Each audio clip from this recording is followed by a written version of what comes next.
Revolution, this is Brother Leonard, the Truth Seeker, and I'm coming to you with a few minutes of truth, and let's get right into it. Bishop Tommy Dexter Jakes, he is no dummy when it comes to this church game. While everybody else is looking around playing checkers, this man actually is playing chess with y'all.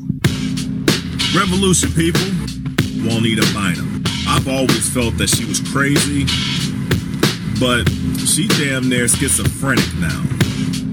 Revolution, people, seriously.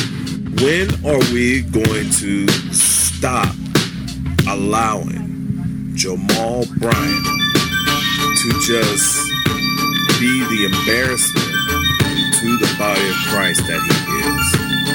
Revolution, people, when you're sitting up here supposed to be the body of Christ and you're supposed to be the church in this situation, the church should be the lead. The government should be coming to the church to say, how can we help you? Not how you can help the government. Revolution, people, be the light of the world. We should be the light of the world. We should be where they come to look at that city on the hill. Our light should shine. Our light should be on that stand, not under the bushel. Joel Osteen, you should be the city on the hill, but you sit up there underneath your bushel in your $10 million house. It is what it is, people. All right, everyone. This is your boy, Brother Leonard, the Truth Seeker. Revolution.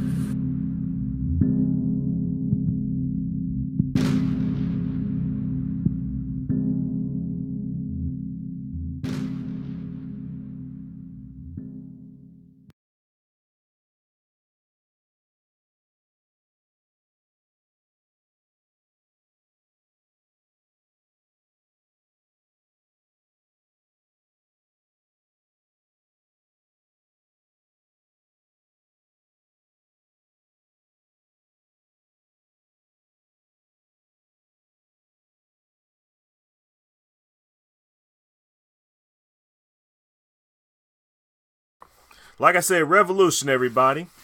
I have to get the, keep forgetting that I turn on the mute button while all the music and stuff is going on in the mic, because I'm moving around before I get situated and settled.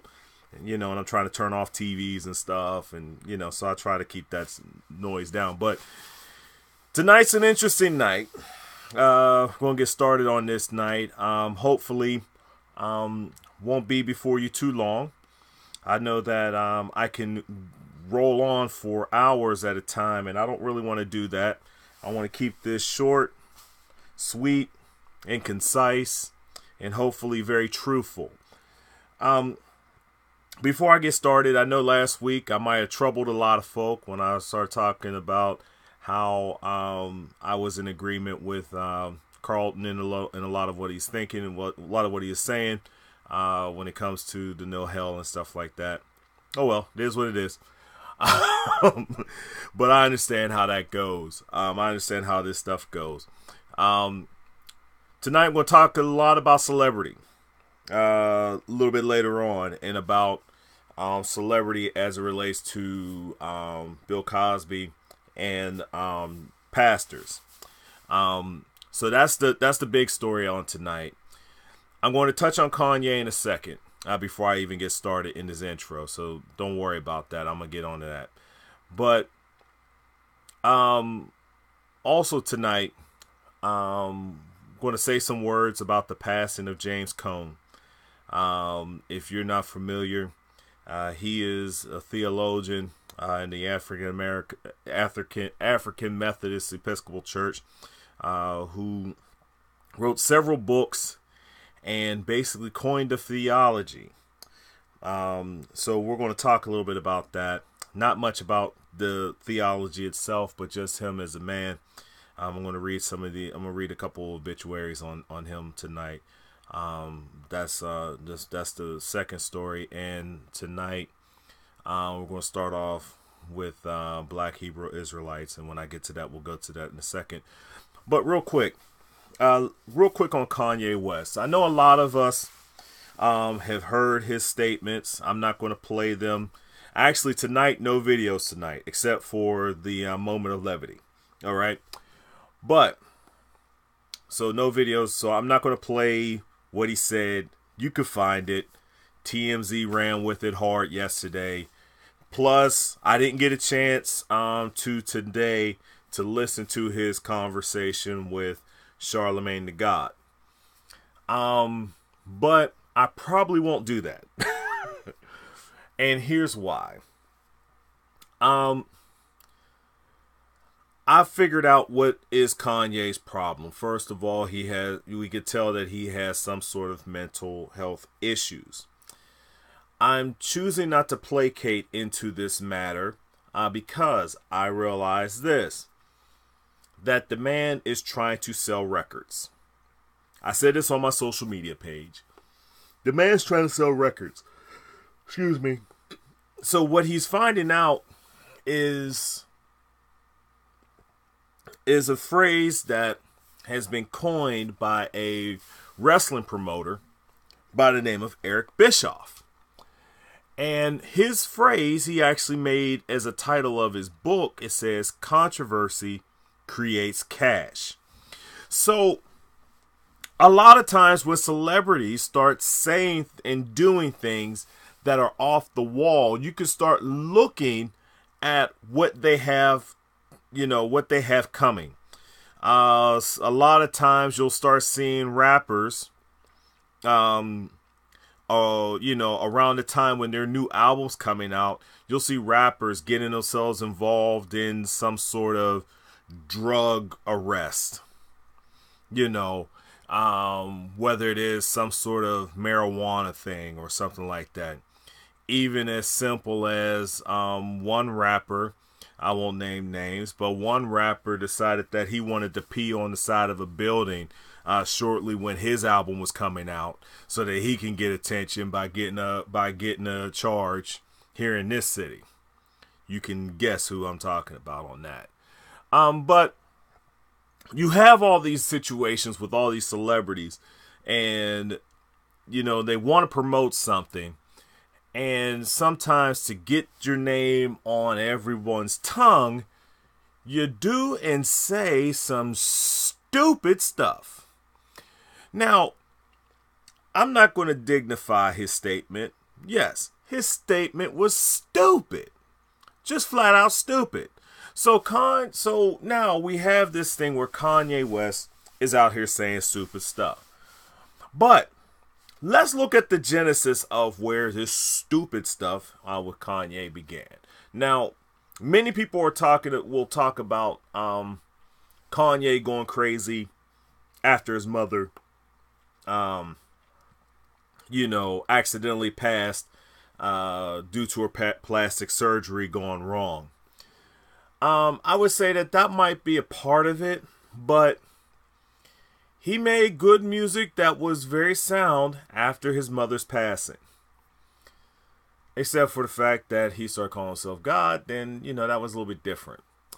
But I would point it to this moment. I believe it was 2011 or 2012, one of those years, when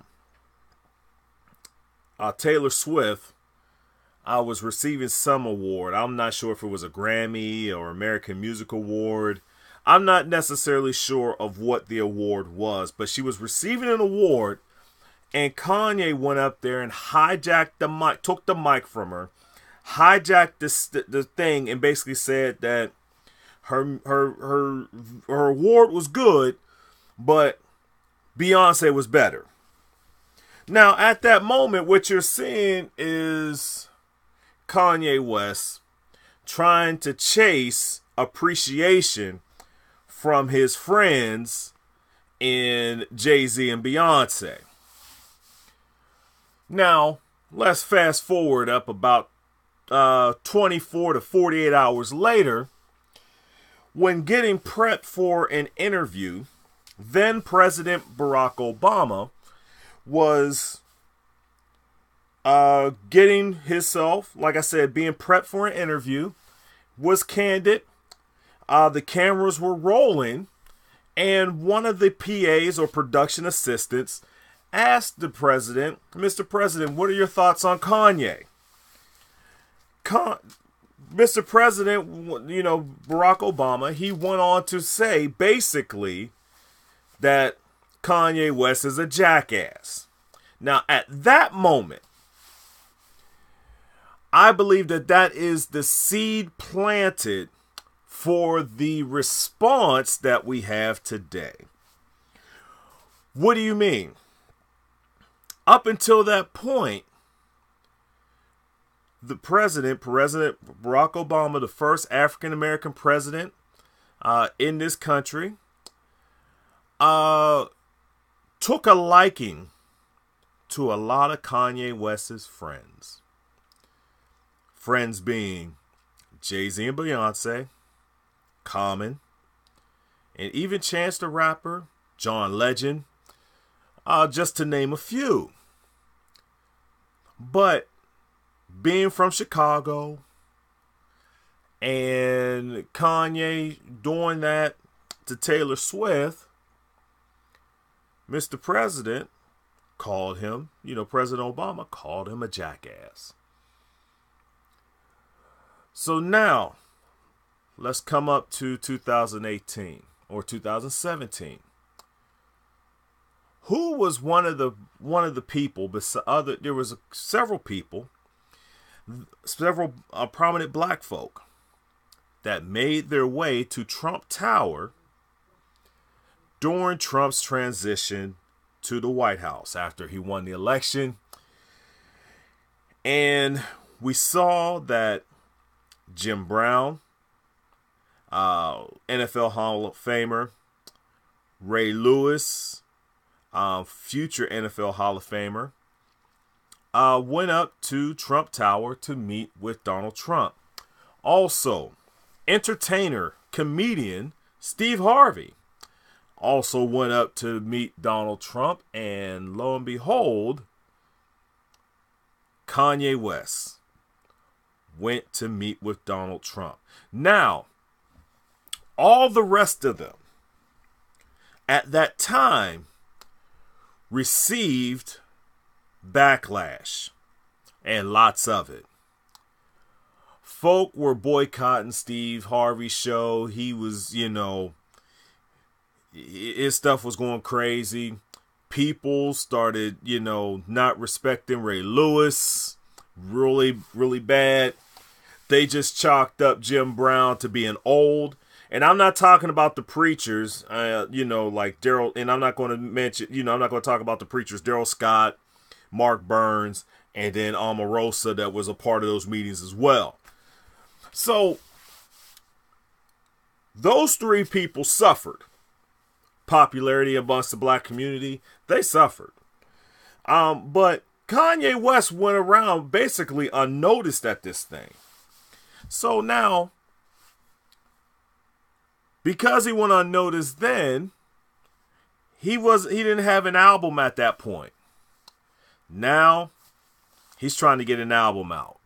So what he's doing is basically looking for the presidential hug that Jay-Z, Beyonce, John Legend, Common, and Chance the Rapper got from the Obamas. So he's looking for the hug of any president right now. And right now, whoever's in office, which is Trump, he's chasing the Trump hug.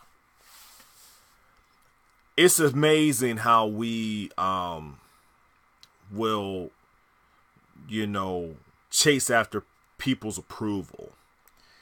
And Kanye West is at that level where he can chase after the hug of, say, a president. And I find it sad that he's going through such great lengths just for Donald Trump to make mention of him. But it is what it is.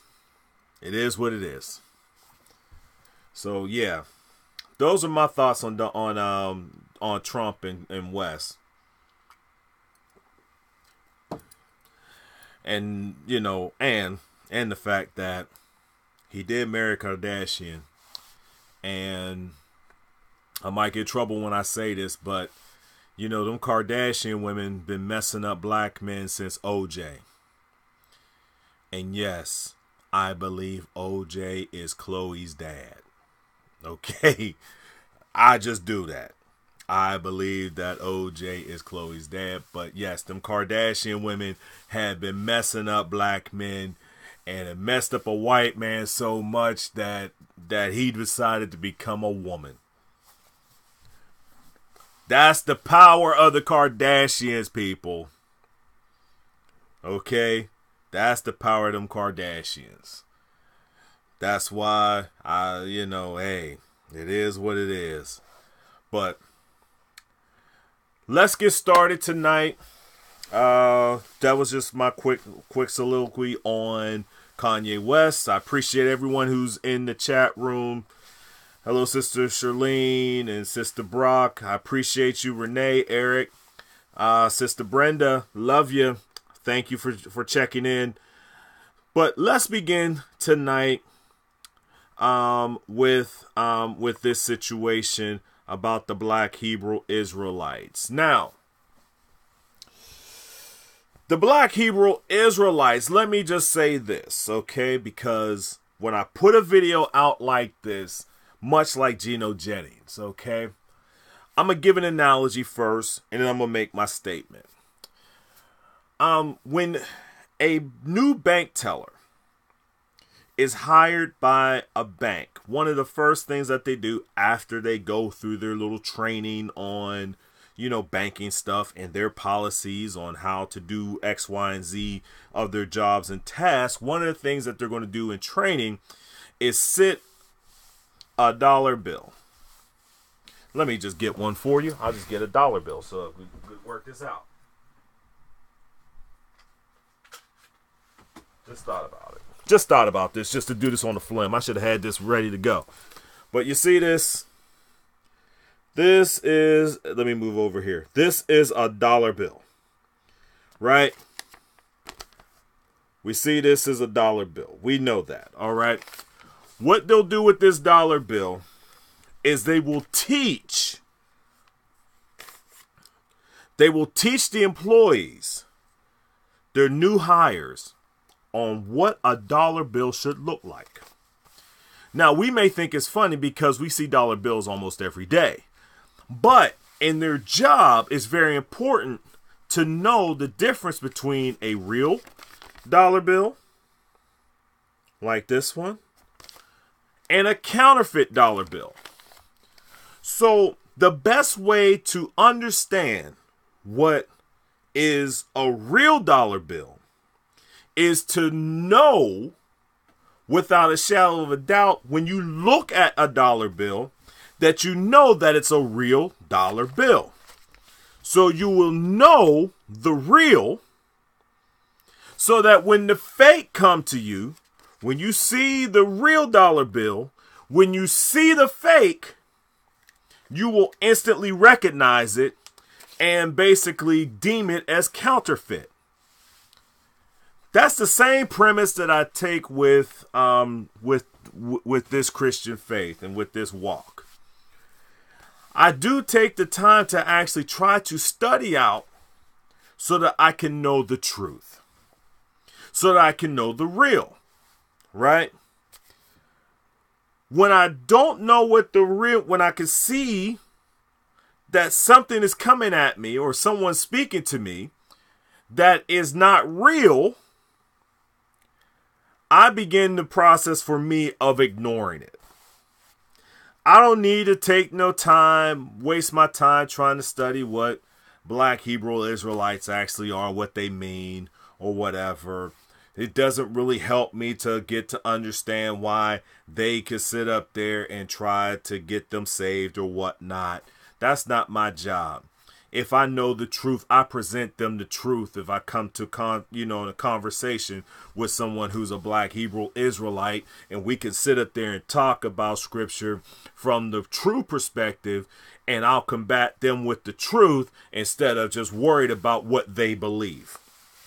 So, With that being said, tonight I'm not going to talk a damn thing about being a black Hebrew Israelite because I don't know what the hell they talk about at all. I ain't going to talk about none of that. I don't know it, don't care to know it, don't want to know it, don't even think about it. So why am I talking about this? Well, this guy, here we go. This guy, Jermaine Grant. Now, Jermaine Grant and his associate, Lincoln Warrington, see, they're in trouble with the law right now. What they're in trouble with the law is basically they have been evading taxes. And I'm going to talk about that. Right? I'm going to talk about that. See, and also they embezzled $5.3 million from the black Hebrew Israelites. So, yes, I'm going to talk about this situation, not because I know anything about the black Hebrew Israelites. Now, here's the problem with me talking about this situation. Just like what happened with Geno Jennings. Typically, and I'm going to get to your comments right now before you even get a chance to type your comment. See, I could care less about what you got to say on this matter because I consider this like, well, how are you going to talk about this guy, blah, blah, blah, and then you come up with your going jar, your gibberish, just like they did on the Geno Jennings video. You're going to come up with your gibberish on how this fact and the other, and all this black Hebrew Israelite stuff. You're going to go through all this stuff. You don't have to go through all that at all because I'm really not going to read it, and I really don't care. Okay?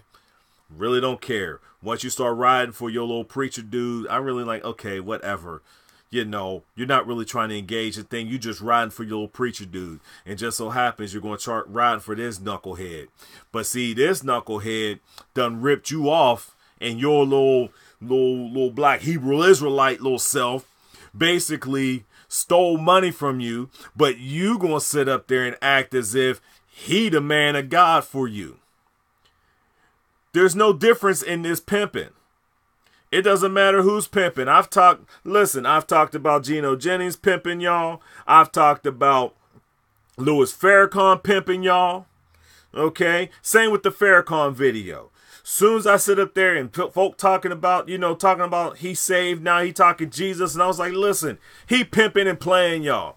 He sit up here talking about Jesus and everything. He always talks about Jesus, y'all.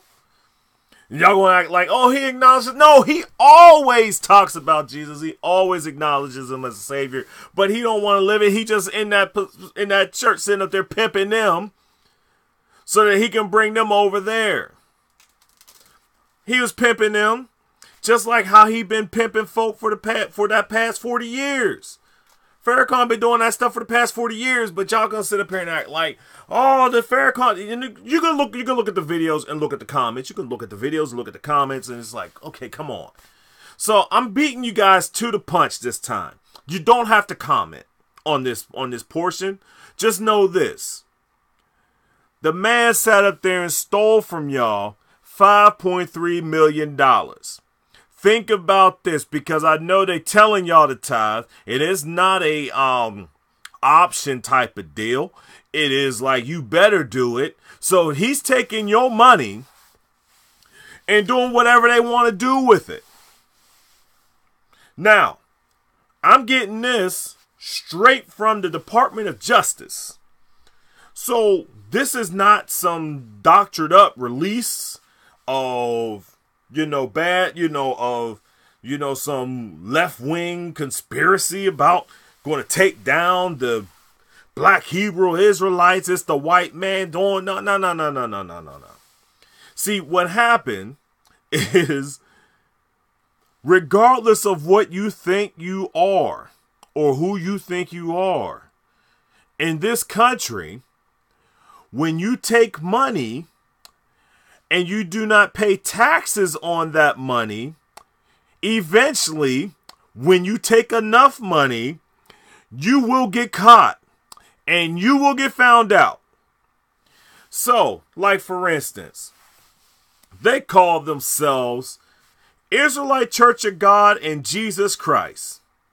Now, they done sat up there and hijacked Kojic, but just messed it all up. Jermaine Grant, 43, of Burlington Township, New Jersey. Lincoln Warrington, 43, oh, we the same age.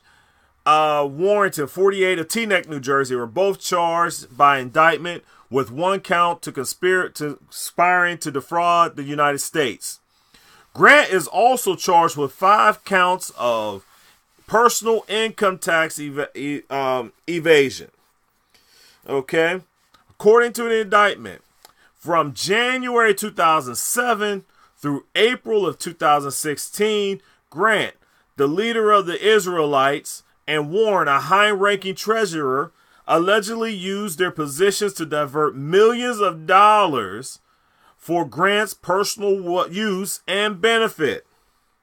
As a part of the scheme, let me scroll down a little bit so I can get some more of this. As a part of the scheme, Grant Warren allegedly created Black Icon Entertainment in order to portray Grant as an entertainment industry mogul whose wealth was diverted from his personal success. In fact, the BIE virtually conducted no legitimate business and is funded almost exclusively by money taken from the Israelite church. Both of them funneled approximately $2.4 million into this company, which Grant and Warrington concealed on federal income tax returns. Also, Grant allegedly siphoned off $2.9 million in income from the church through multiple personal expenditures. Grant and Warrington failed to report as income on Grant's federal individual tax returns.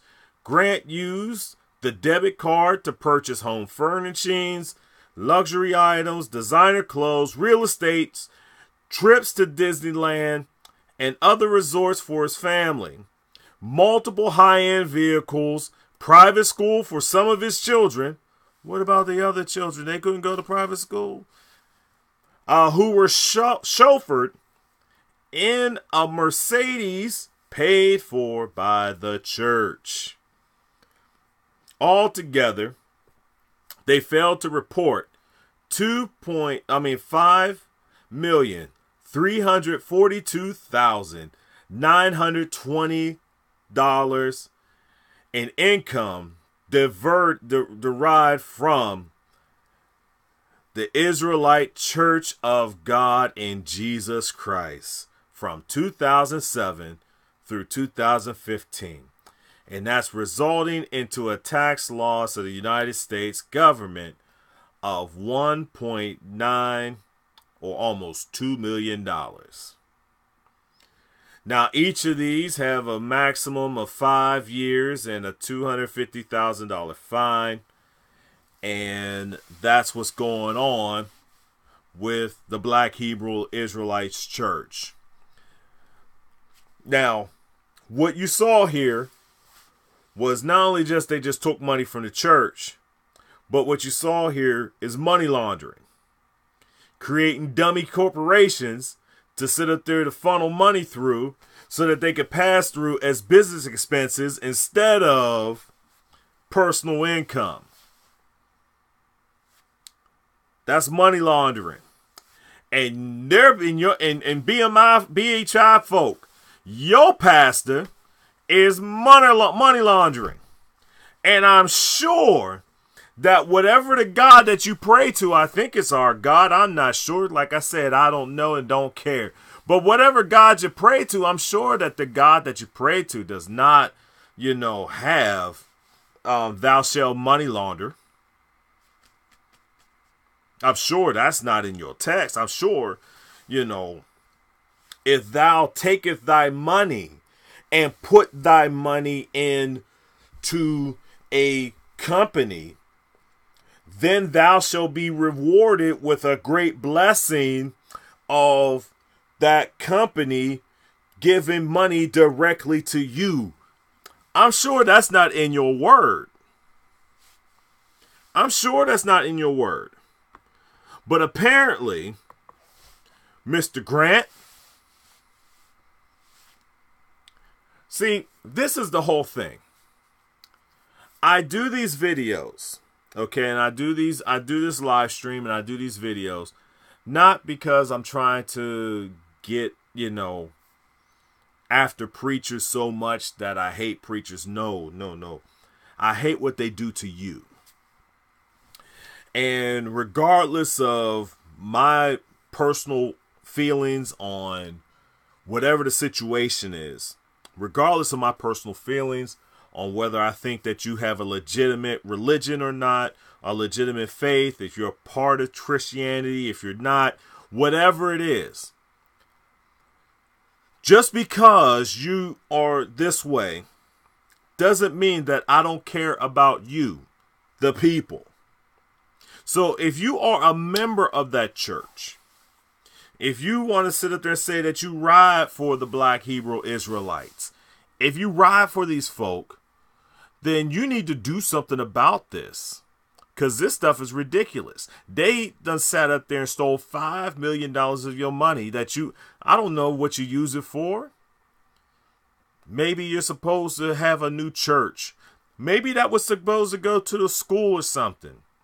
Umar, were you supposed to be with the Black Hebrew Israelites so you can get a school? Because they took $5 million from it. You could have sat up there and worked with them. They could have pinched you off a few dollars for your school or whatnot. But that money that was taken from the people was put right into the pocket so that not only Jermaine can live good, but to make his family look good, to make his family look like they're worth something. And that's the sad part about it is that those same Black Hebrew Israelites, a lot of them are struggling. But their kids went to private school. The Grant kids went to private school. The Grant kids went to school in a chauffeured limousine, in a chauffeured Mercedes-Benz every day. While your kids barely walked to school. While your kids basically stood at the corner for the school bus, if that. But y'all got to help the man of God. Man of God ripping y'all off. He can rip y'all off and you'll sit up there and ride for him. That's the problem with some of y'all in these comments. You're going to sit up there and ride for him, everything like that. No, you can't do that. Stop riding for the man. Right is right, wrong is wrong. Just like how we sit up here and deal with regular preachers doing the same crap. Just because you sitting up here on some other stuff that you couldn't be found accountable for the other stuff that you're doing. Mr. Grant, Mr. Warrington, y'all need to listen. Listen. We deal with regular preachers doing this stuff all the time. We do. It is interesting when those same regular preachers that Grant will be talking about. See, Grant will sit up there, and I'm not sure, but this is true about most of them. And I could probably be sure about what I'm about ready to say that he done did it too. Because Farrakhan does it, and all them other folk do it. They will sit up there and tell you how bad your preacher is, how much your preacher is ripping off your people, how much they ripping you off, how bad they sitting up there taking money from you, they stealing from you, they doing all this other stuff, and he's doing the same exact stuff. He's doing the same exact things. The things that got you out of a regular church and into his church are the same things that this man is doing. So now, what are you going to do, people? Are you going to stay? Are you going to stay? Or are you going to leave that place too? I vote for you to walk out, to be honest with you. Walk out, get into your scripture as if you heard nothing else, and find something and ride with that. I'm telling you, get out. Okay? The water's fine out here in the deep. You could be out here with us. But you don't need to be wrapped up in these church messes and sitting up here hopping from these churches that they're sitting up here doing the same things, because a lot of y'all sitting up here talking about, oh, the preacher doing all this stuff. He ain't doing that. He a man to God. See, he close to God. He don't. Same thing. Same thing. So, yeah, Mr. Grant, Taxman coming for you, bruh. Taxman coming for you. Taxman is coming for you.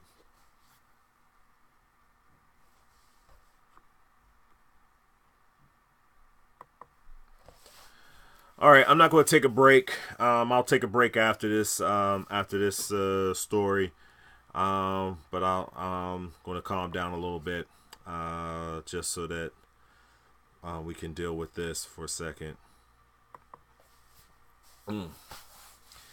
Yeah. If you're not familiar with this man, this is James Cone. This past Saturday, he passed away at the age of 79. Unlike what I had to say about Billy Graham, I have a lot of respect for Mr. Cone.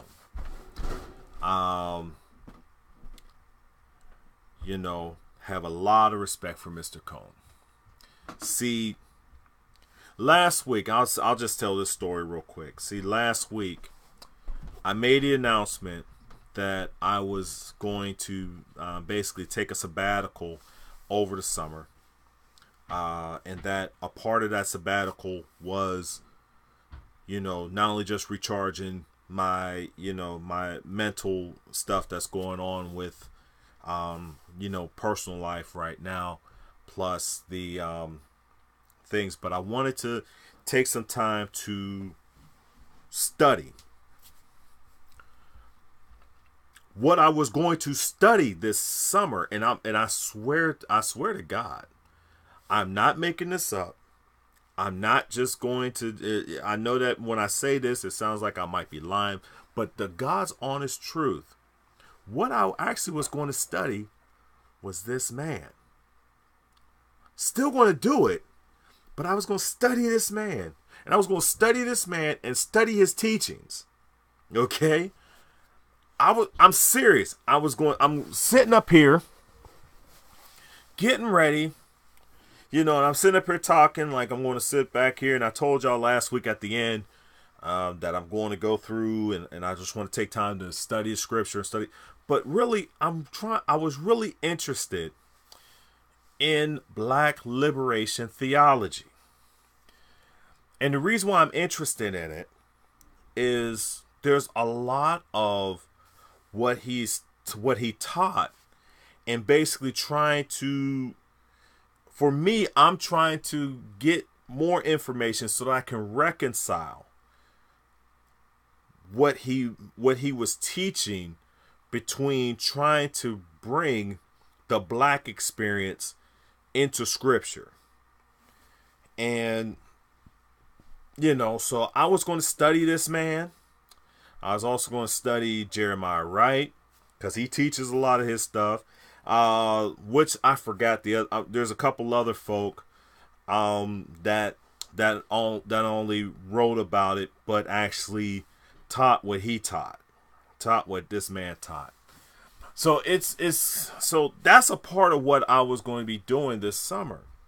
Now I'm still going to do it, but this is a heavy heart because, it's one of those deals where, sometimes when you have people around that do this sort of thing, if, like for instance, I've read some stuff and I've sent emails and, questions about some things to other authors, and have got responses back, and I was hoping, hoping that if by chance, if I were to come across something, that I might be able to engage him and engage his mind on some thought that he may have written down or something like that, changing a revelation or something like that. See, some things like that. Nowadays, you can do it easier by tweet or by Facebook post, you know. But in the same vein, it's truly a sad day, especially for the African Methodist Episcopal Church. I meant to bring out their. Let me go ahead and I'll get their statement in a second, but I'm gonna read something out of. Let me grab up their statement real quick before I go ahead and read that write up in the Washington Post. While that's coming up here, I'll look in this thing. In the late 1960s, the Reverend James H. Coe later recalled, "I was within inches of leaving the Christian faith. I know where he's at." He spent a decade immersed in theology, poring over the teachings of the African Methodist Episcopal Church, studying for a doctorate, and closely following the sermons and speeches of the Reverend Dr. Martin Luther King, who was a nonviolent civil rights tactics were informed by his ministry. Then he heard Malcolm X. The Black Power leader proclaimed that Christianity is the white man's religion, one that encouraged African Americans to wait patiently for a milk and honey heaven, and called for blacks to fight for their rights by any means necessary. His assassination in 1965, followed by the killing of King 3 days later, plunged Dr. Cone into what he described a full-fledged spiritual crisis. To gather his thoughts, he traveled to Little Rock and all but locked himself inside the church office of his oldest brother, a fellow minister. 6 weeks later, he emerged with a new perspective, dubbed Black Liberation Theology, that sought to reconcile the fiery cultural criticism of Malcolm X with the Christian message of King. Through such books as Black Theology and Black Power, A Black Theology of Liberation in 1970, and God of the Oppressed in 1975, he changed the way we do theology, said by Reverend Kelly Brown Douglas, professor at Union Theological Seminary in Manhattan, where Dr. Cone was where he was a faculty member for a long, Dr. Cone, she said, centered the Gospels around racial justice and later on struggles for gender and class equality. He could not understand how anyone could do Christian theology in America without talking about the black struggle for freedom, and how anyone can do Christian theology in general without talking about the oppressed. When crucifixion is the center of faith, you have to talk about the crucified classes of people. Dr. Cone, who upended America's theological establishment when he argued that God had a radical identification with African Americans and poor people across the globe. He died April 28th at Memorial Sloan Keeley Center in Manhattan. He was 79. Now, this is I found this obituary in the Washington Post. There is more. I just don't want to bore you on with reading up on it, but it is something that I don't have much respect for many preachers. But I can relate to Dr. Cone, because I can relate back in 2006 when I actually left the faith in order to find it again. I know what he means to just be amongst yourself for long periods of time, 6 weeks, and you come out with something new. Well, I didn't have to come up with something new. I just came to my senses after about 4 years. But yeah, this man will definitely be missed. You know, there are some warriors in the faith that we allow folk to acknowledge, but this one truly is a man of God that we should have respect for. If you ever get a chance to actually read any of his works, I've read off a few of his books, a few of his writings. Like I said, and this is the honest to God's truth, I seriously was looking for, and I was going to do, his, looking to actually do,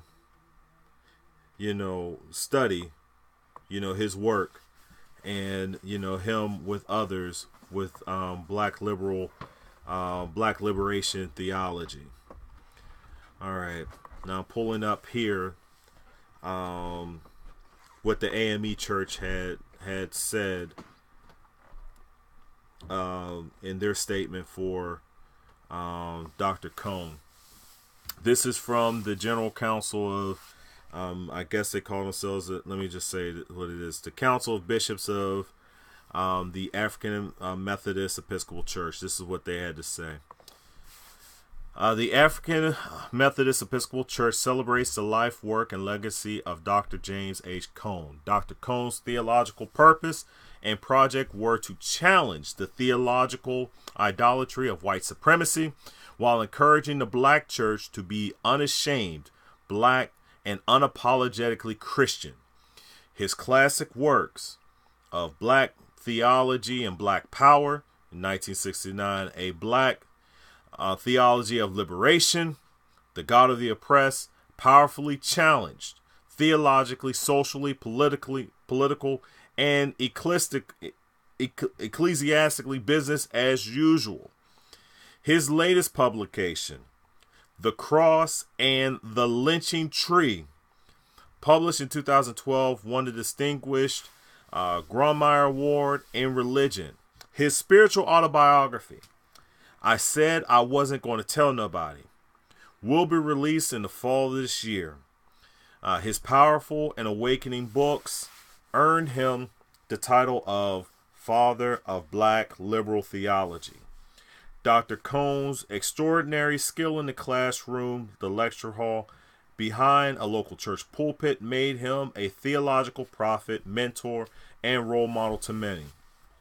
In 1997, updated, expanded edition of Black Theology and Black Power, Dr. Cone expressed the meaning of his theological work this way. I want to speak on behalf of voiceless black masses in the name of Jesus, whose gospel I believe have been greatly distorted by preaching theology of white churches.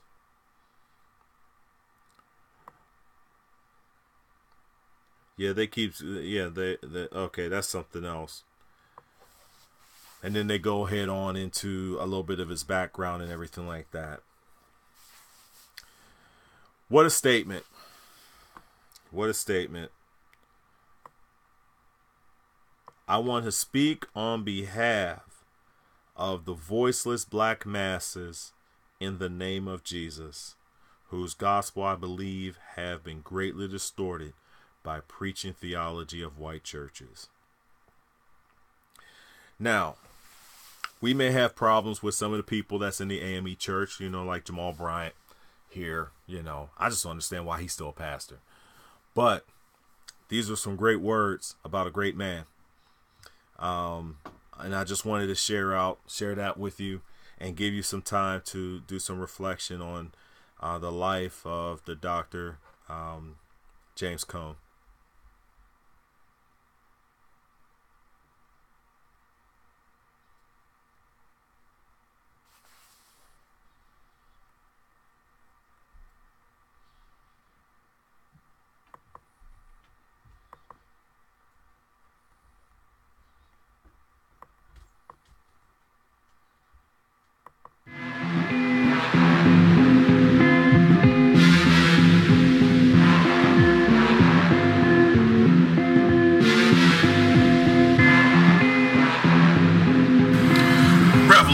This is your boy, Brother Leonard, the True Seeker, and hopefully I can get a little bit better light here. All right.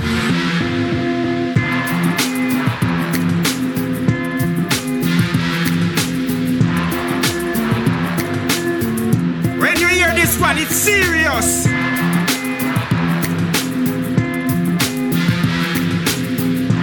As I read that, especially if I fed all the hungry people in my zip code, I said bullshiggity. Bullshiggity. Okay? Alright, because here's the problem. Here's the problem, Bishop Jesus. See, if Jesus actually had the resources that Thomas Dexter Jakes had he had all these resources that Tommy has, I think Jesus would feed everyone in that zip code, and in the zip code next to it, and in the zip code next to that, in the zip code next to that. See, here's the thing about ministry, people. What Bishop Jakes is talking about in this article, that's the church. But see, the body of Christ don't need any of that. Body of Christ don't need to worry about incomes, don't need to worry about stuff. They can just do what God called for them to do. But Jakes, on the other hand, wants you to believe that that millionaire doesn't have enough money to sit up there to feed the people in his zip code. Multi-millionaire, 9-figure millionaire, doesn't have enough money to feed the people in his zip code. This is your boy, Brother Leonard, the True Seeker.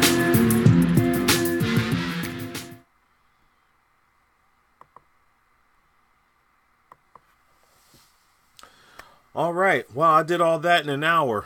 I'm on a new record and a new pace. Hopefully I won't be too much longer tonight because we're at our final story. All right, man. Yeah, like I said, about Dr. Cone, I'm seriously upset by his passing because I'm really going to get into his work, and it was just like, wow. You know, it's just like one of those things where you think about something or you think about somebody, and then next thing you know, you hear that they passed. Yeah, so like Brother Anthony said, Dr. Cone, rest in power. Rest in power, Dr. Cone. Hopefully we can have that chat, if I get a chance to run into you on the other side. Let's do that. All right. Yep, it is what it is, people. That's what I'm trying to tell you. This is what I want to tell you. This is basically the gist of what I think we need to get to. It is what it is. We look at another doctor, by the way, this Bill Cosby situation and conviction. It is what it is. And last week when the conviction was announced, one of the first things that I began to see on my feed, there were three arguments that came across my feed. I'm going to deal with all three of those arguments.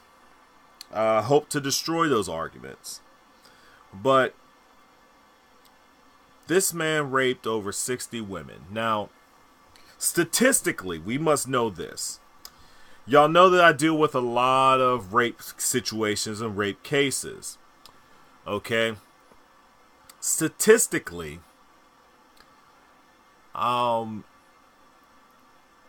there are 2 out of 3 rapes statistically are not reported to police or not reported in general.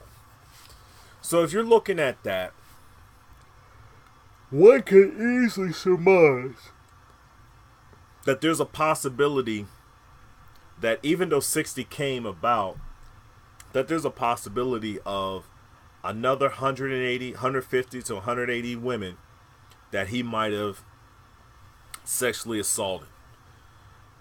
You know, and with this situation, because he's the type of man with the power that he had could have, you know, interacted with a lot of women and had a lot of women in those situations where he took advantage of them. Okay? So there are several points that I'm going to make and several arguments that we need to understand when it comes to this Cosby thing. Now, I'm not necessarily going to give you the blow-by-blow on the timeline or anything like that. You know, you had women from the 60s, 70s, and 80s, and 90s, and with Miss Constant was in the 2000s.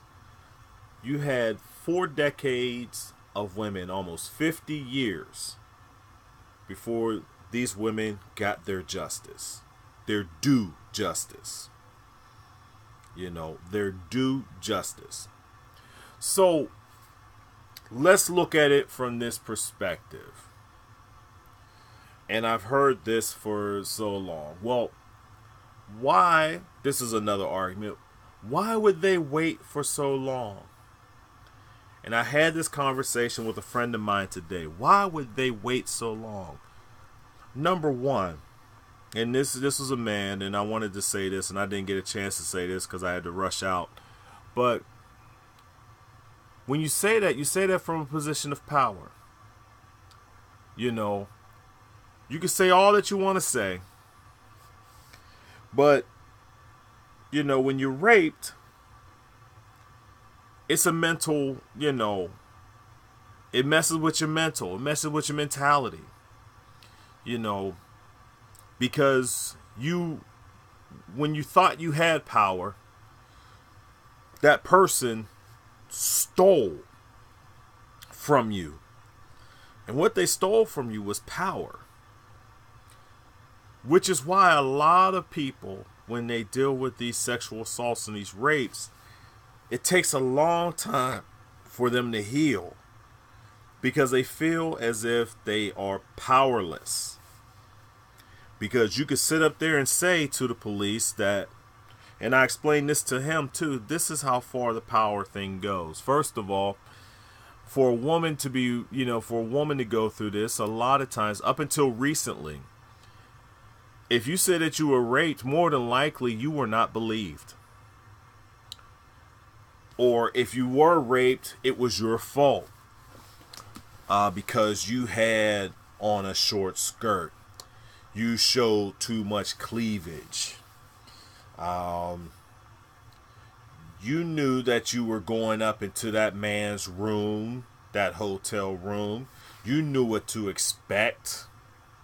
Or, you know, a whole countless number of reasons on why the woman was to blame for her rape.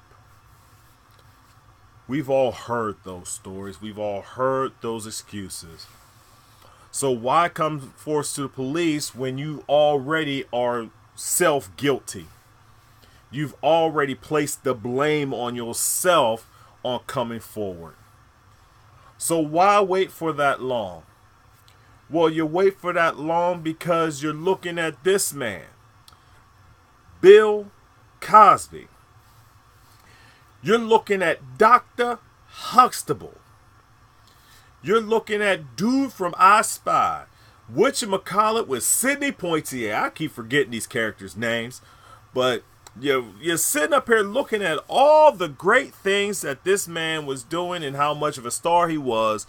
And if you said something at that time, in that Hollywood climate, we could see from Harvey Weinstein and others that this whole climate of sexual perversion had been running rampant for years. Running rampant for years. So now, if you decide to say something, all Bill Cosby had to do was just make a phone call. Just like Harvey Weinstein tried to do to Ashley Judd. I think that's what she's suing him for. Same tactics. So why wait this long? Because they had to find a place where they can find the power to actually do it. And it really wasn't even them. Now, when the Constant lady, I forget, I gotta look this stuff up for the name. Remember when she came out with the settlement? Because she was the only one that got the settlement, y'all. This was back, I believe, in 2006. At that time, he went through the court case, and the prosecutor at the time decided that there wasn't enough evidence to pursue a criminal conviction. So Miss Constance went ahead and went through the civil situation where she received X amount of dollars. I keep forgetting what that is. I'm really kind of vague on the facts because there's so much in here that I'm really not really up on the facts, and I'm not going to sit back here and look it up either. I'll just go with me on this. I don't need to have every I dotted and T crossed on this. We basically know the story, but we have to understand some of this timeline in order to get some of this stuff right. About 13 women at that time, after it was announced that there was a lawsuit settled, 13 women came out and said, hey, yo, whoa, what's going on here? Bill Cosby did this thing to me too. It was me too. Right? So now, Cosby denying it. And during the course of all this stuff of denying it, he's still going out on his tours, sitting up there telling the folk, telling our black kids that we need to pull our pants up. Well, when you go to jail, you need to pull your pants up, Bill Cosby.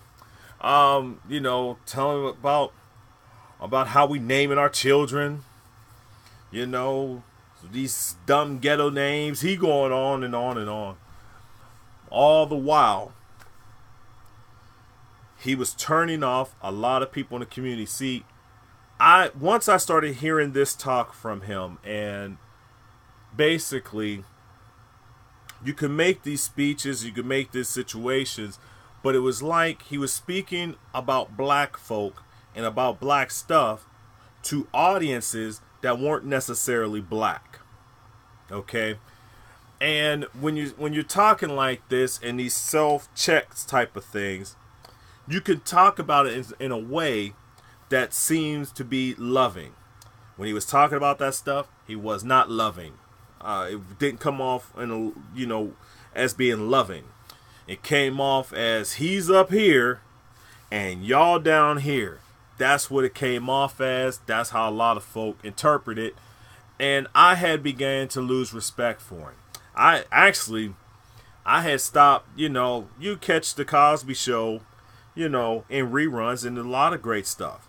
I love, like, one of my favorite episodes is the Gordon Gartrell shirt.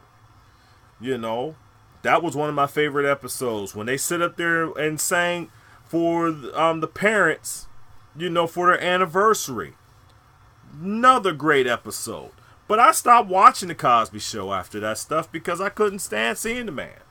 Because it just seemed like he was talking down to the people. We got to stop doing that.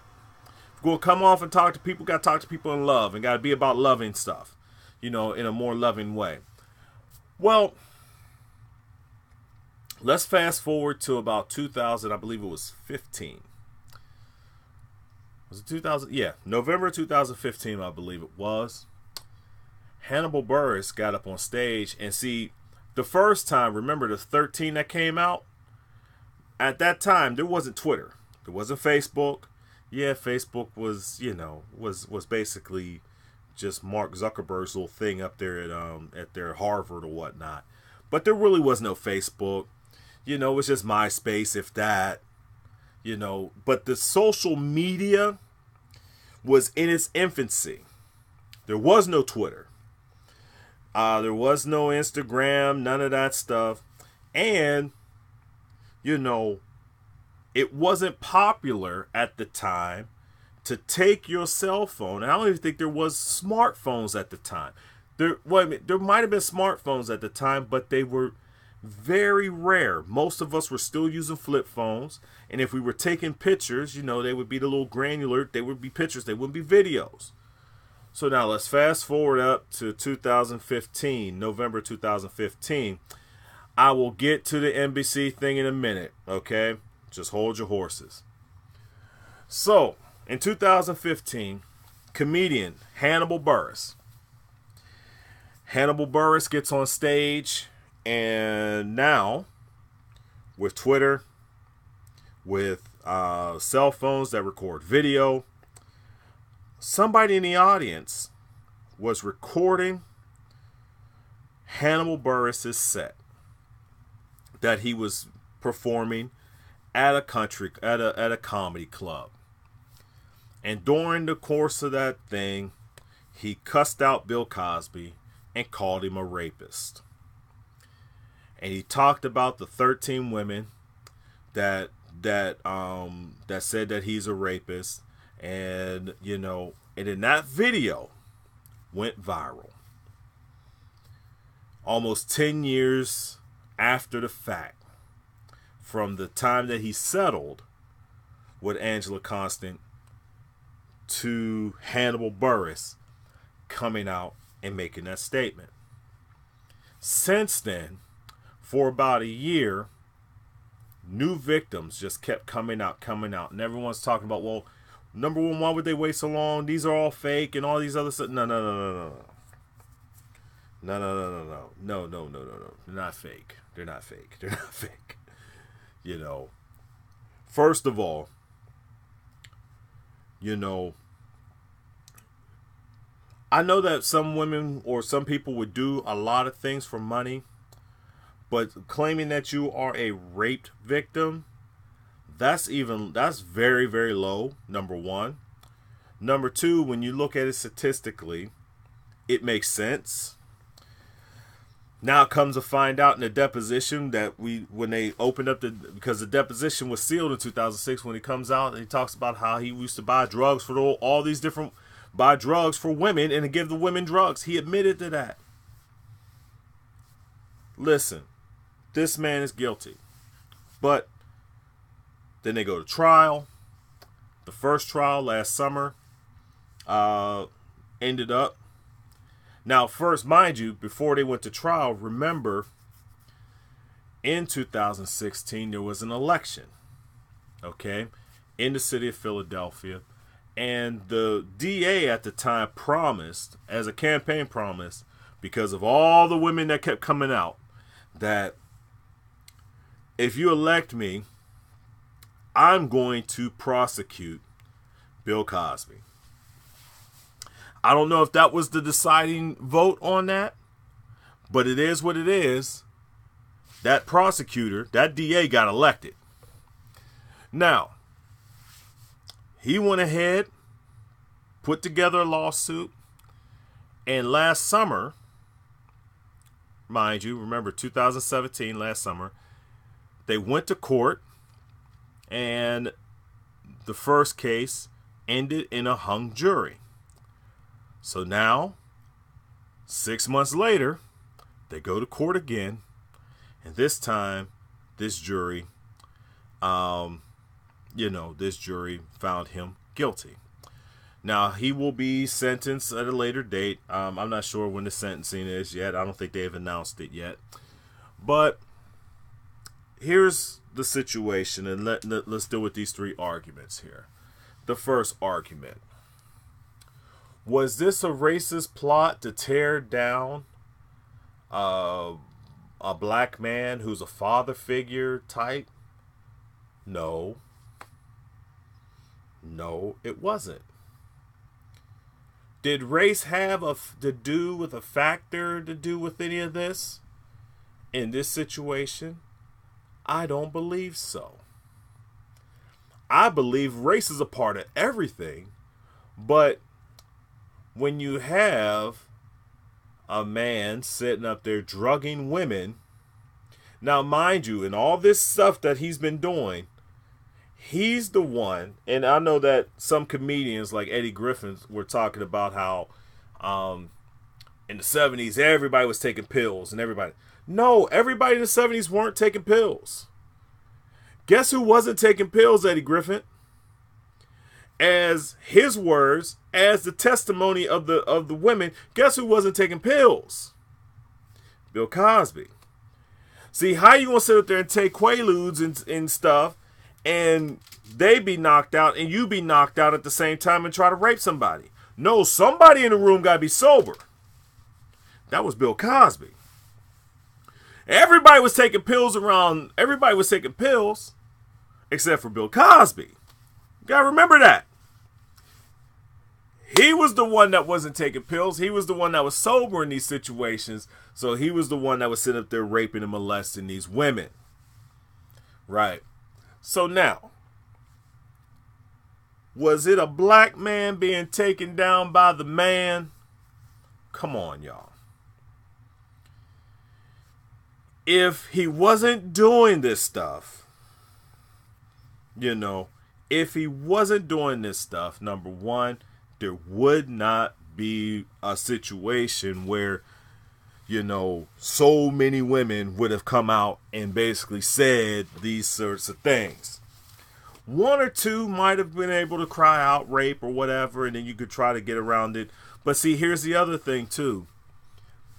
Folk are so quick to try to get folk who cry out rape when it wasn't, that they so quick to get them and everything like that. Why would you even risk that? Doesn't make sense to me. But people sitting up here, trying to make that claim. Argument number two. This was some plot by NBC, GE, and some sort of Illuminati. And as soon as I see Illuminati in anything, I say bullshit, because this Illuminati thing just bothers me. So now we get this conspiracy theory that back in the 90s, Bill Cosby tried to buy NBC. And people really are holding on to this thing. And for some reason, I don't understand why people are so stupid to believe that a man that at that time wasn't even worth what he's worth now is $300 million. But a man that was worth less than $300 million sitting up here trying to buy a network that was worth well over $2 billion or something. That wasn't even for sale at the time. That don't make no damn sense. Sorry for the cussing, but it don't make no damn sense. Why would you, and then, why would you retaliate against somebody that may have made an inquest, to purchase something when GE, NBC have the power to say no? And there's nothing that Bill Cosby can do or say that will sit up there to make them look bad for not selling the network to Bill Cosby. They have all the leverage and control as GE and NBC at the time. But GE was the owner at the time. They have all the leverage and control. And you mean to tell me that they're going to sit up there and retaliate against Bill Cosby because he wanted to buy a network, wanted to buy their network? Listen, if you want to teach the man where his place was, you don't have to sit up there and do all this. All you had to do is exactly what they actually did was just say, no thank you. No deal. There is not a deal. Sale, there's no sale. They still have the control. They still maintain all the power in this negotiation. Why do y'all think that, people? Think that there's some retaliation plot that happens 15 to 20 years later? It doesn't make sense. And it won't make sense, but y'all sit up here in your mind believing this crap. Oh, he gonna buy NBC. Oh, the white man don't want him to buy NBC. Please, people. Listen. NBC, GE, they had control. So now you're gonna sit up here and like it's the Illuminati trying to. There is no Illuminati, people. Let's stop that mess right there. There's no Illuminati. They had control. They had all the power. Bill Cosby ain't have nothing on them. And if so, he didn't use it. So please, put that one to rest too. And here's the third argument that's my favorite. And I'm sick of seeing this one too, but this was my favorite. Well, what about Harvey Weinstein? What about Matt Lauer? What about Roman Polanski? Woody Allen was raping his granddaughter. What about, I've even heard them trying to bring out the woman who lied on Emmett Till. I think she dead, y'all. But y'all sitting up here trying to prosecute her too. What about this? What about that? What about this one? What about that one? Listen. First of all, for a few of these women, I honestly believe that the number of women that were raped and assaulted by Bill Cosby was a lot higher than the 60 that came forward. First of all, last week was their Justice Day. And their Justice Day included not only the 60 that admitted to him being raped by Bill Cosby, but I believe that there are women who did not see that day come because, they did not live to see their justice. I also believe that maybe a few of them, because of this rape or so like that, chose not to see their justice because of the pain that they went through. Okay? Yeah, I'm talking about they might have committed suicide. So they would have never came forward. And then there are those who did not come forward, who are living amongst us and are happy to receive their justice last week as well. See, last week was about them and about them getting their justice. Just as when it comes to the preachers, when the settlement came forward for the 4 young men plus 1 for Eddie Long, just like justice for last week, for a couple weeks ago for Woodrow Carey, just like, see, when the wheels of justice turn, sometimes they turn faster for some, they turn slower for some. Some seem like it's at a grinding halt. And yes, there are some that totally get ignored. Okay? But this what about argument is frustrating because this "what about this one" argument diminishes the fact that in this case, the justice system worked. Now, granted, do I believe in the justice system? No, I don't. Do I believe that it can be improved? Yes, I do. But when it works, we need to appreciate the fact that it actually works and that somebody got justice that was rightfully deserved for them.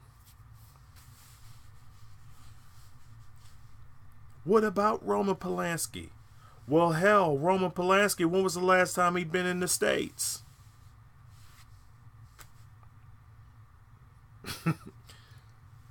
Harvey Weinstein? Well, yeah, Harvey Weinstein, they're trying to bring up they're trying to find a case to get, criminal, cases against him. I'm sure they're looking into Matt Lauer, criminal cases. But these guys suffered so far with the best that can happen. Harvey Weinstein was in charge of a multi-billion-dollar movie company that had his name on it. And they fired him. Matt Lauer sat at the most popular morning television show. And they fired him. Charlie Rose at the second one. Fired him. So now we're sitting up here looking at, well, what about the criminal cases? What about this? You got to get evidence to get this stuff right. You got to get all this stuff right before you can go ahead and pursue all this stuff. I'm not trying to make excuses, but last Thursday was his day of accountability. Hell, I wish all those folk can get up in a jail cell somewhere. As fast as we build prisons in this country, there's room. I'm saying there's room. But last week was Bill Cosby's day of accountability. Last week. Yeah, Tom Brokaw new. I really haven't even looked into that, but I've heard about that one last. I think that came out on Monday or Tuesday or something like that. But like Monday or something like that. But Bill Cosby's day of accountability was last Thursday. Accountability. We could do them one at a time, folk. Accountability happens one at a time. R. Kelly's up now, too. See, R. Kelly was already tried. And for whatever reason, he escaped conviction. Now, that teenager that he urinated on, did she get her justice? No. These women who are being held in his basement. We need to figure out how to get them not only out of his basement, but try to figure out how we can get him. And the best way to do that is to continue to put on the public pressure of doing that. Don't y'all know that Charlie Rose is sitting up here talking with Matt Lauer, trying to do a show where they're talking about their rehabilitation type stuff and trying to recoup and actually make money on the fact that they were sitting up there being such a dog to all these women? They're trying to figure out ways to make money on this. Yes, we know that stuff should be done for them. But last week was Bill Cosby's day. Let the justice turn on them. And guess what? When they get found out,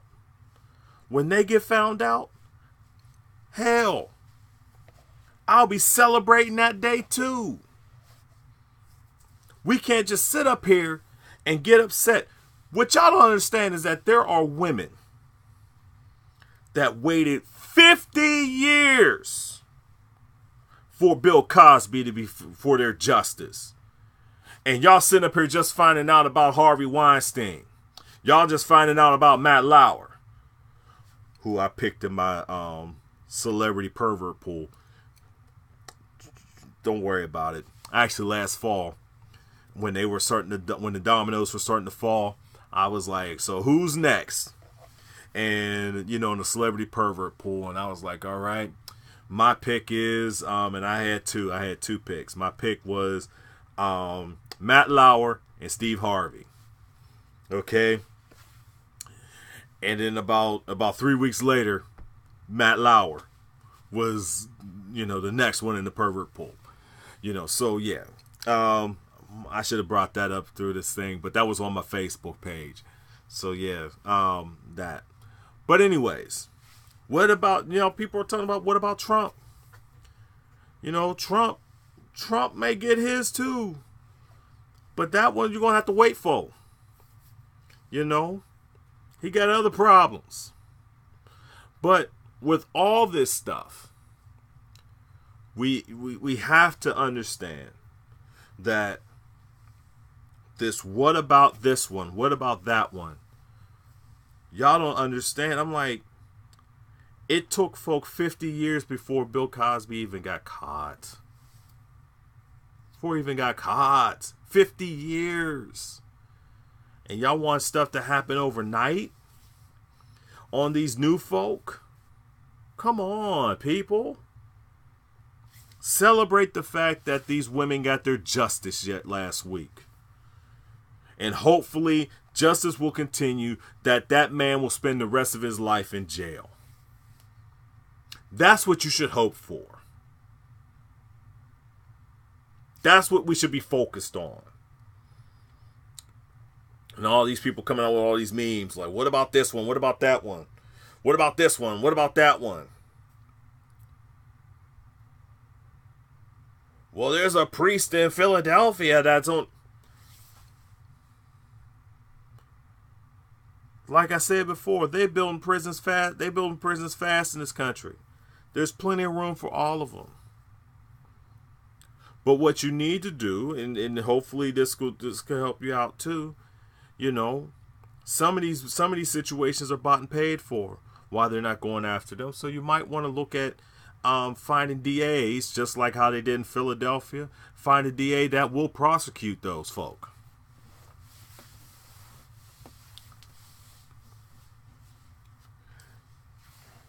You mean to tell me that you can have a whole bunch of these situations going on that maybe, you know, Harvey Weinstein didn't have, you know, the DA, you know, gave money to the DA in California. He was very active politically. So while all this stuff is going on, the DA out in California is not looking into it. Maybe it's because Harvey Weinstein gave him campaign contributions for his campaign. Okay, contributions for his campaign. You can find the money. Maybe that's why. You might want to look for prosecutors and vote for the prosecutors that will prosecute.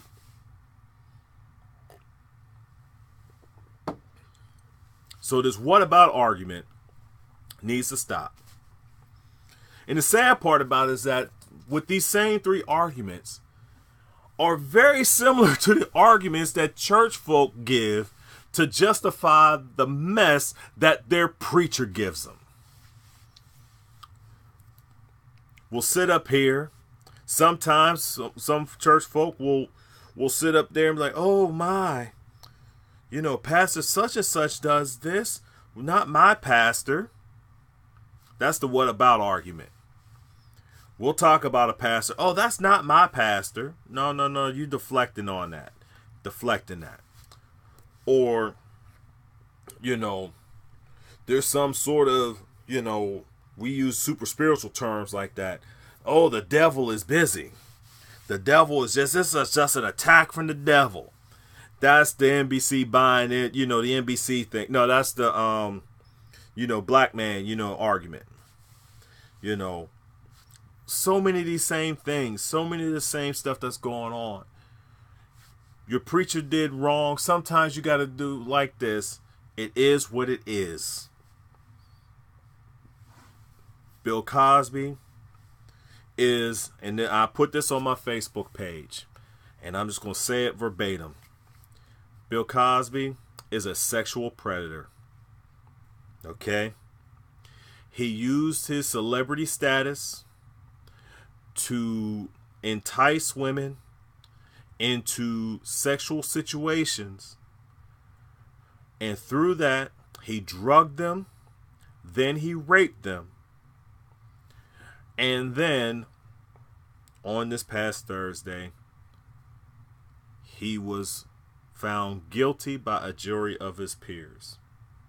It's nothing more. It's nothing less. It is what it is. Let me see what they... No, I'll show this. Okay. All right, it's cool. It is what it is. Okay?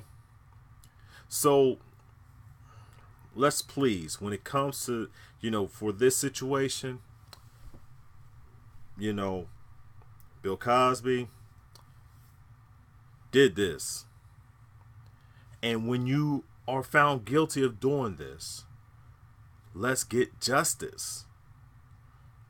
Time out for all this conspiracy stuff, because it's not...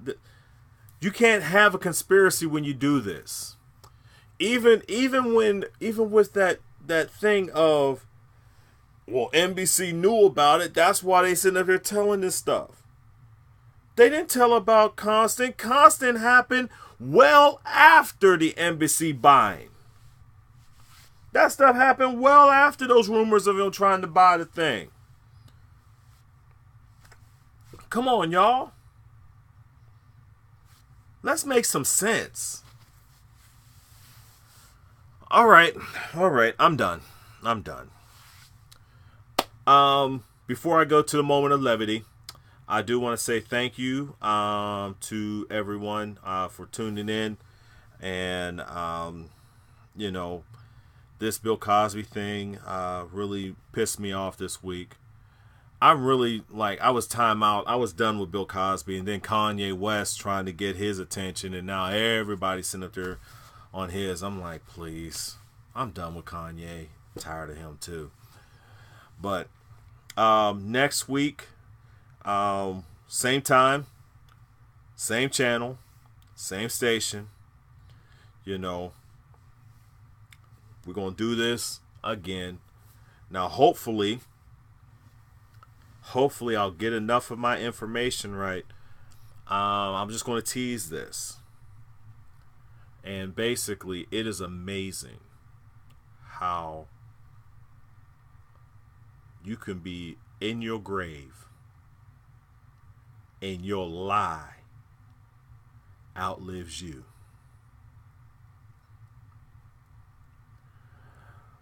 There's some stuff going on down there with Eddie Long from the grave. The ghost of Eddie Long is rising. And hopefully next week or in the week after that, I'm working on some things with this, because I've heard some things.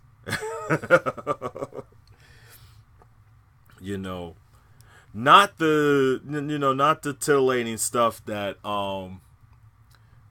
Obnoxious was talking about with Byron Cage and stuff like that. Y'all typically stay with that. I look at the money. I look to deal with the money, okay? That's where I try to follow things, and trust me, trying to follow the money on this is, oh my God. I've already reported that that they have a tax bill of $330K of back income tax stuff that's going on there. But there's some other problems as it relates to trying to clear that up, plus some other things that we're going to deal with. And I'm hoping to get, I have a lot of hearsay. I'm just waiting on finding the paper trail. If I get the paper trail, it's a wrap. It's a wrap. Folk gonna be mad at me. Okay. the paper trail pop up the way that I think it's going to pop up, folk going to be pissed at this thing. Okay? Pissed. Oh, upset, mad. If I get the paper trail, I can tell the real reason why Stephen Davis left. Okay? All right. So, all right, people. All right, people. This is Brother Leonard the Truth Seeker. This is Brother Leonard the Truth Seeker, and I will let you guys out on this. Just know that, you know, it's a problem-free. I guess this is a trend now. I guess this has become, you know, as the deer panteth for the water, or,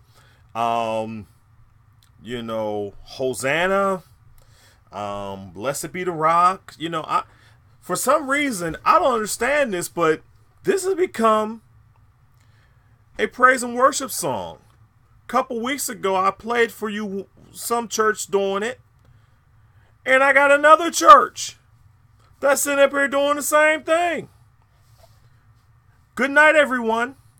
Enjoy.